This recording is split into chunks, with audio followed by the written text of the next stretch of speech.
Waziri wa utumishi wa umma Geoffrey Ruku ametetea ziara zake za maendeleo nchini, akisema wajibu wake kama waziri unamtaka kuhusiana na wananchi katika miradi ya serikali. Ruku alisisitiza umuhimu wa kusimamia ushirikishwaji wa umma ili kuhakikisha wananchi wanaelewa na kujihusisha kikamilifu na ajenda za maendeleo za serikali.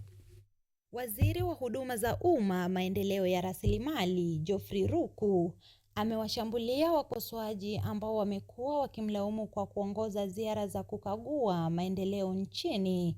Akiongea katika kaunti ya Embu wakati wa uzinduzi wa miundombinu mipya katika shule za Ngozi na Njarange Comprehensive huko Evurori, Ruku alisema kuwa kama waziri ana wajibu wa kusimamia elimu ya umma kuhusu miradi ya serikali. Miradi ya serikali ya Mheshimiwa Rais inaendelea na tutazunguka Kenya mzima tukihakikisha kwamba miradi ya serikali ya Mheshimiwa William Ruto inaendelea kona yote ya Kenya. Kwa hiyo mtu asije akasema ati tuko hapa peke yake. Tunazunguka Kenya mzima. Lakini wakati tunazunguka Kenya mzima tunakumbuka pia Mbeere North ni Kenya na lazima iangaliwe na jicho sawa na Ruku alikosoa viongozi wa upinzani akiwakashifu kwa kutoa ahadi za uongo. Hata mkishikana mkuu wa 10, mshikane nyote. Tunawajua nyote mmekuwa katika serikali. Kalonzo Musyoka umekuwa serikali miaka mingi. Eugene Wamalwa umekuwa katika serikali miaka mingi. Wewe Rigathi Gachagua umekuwa katika serikali. Hamuna chochote mnaweza onyesha watu wa Kenya ili ambao umewafanyia. Hamuna chochote mnaweza onyesha watu ya Mbeere North mwafanyia nini?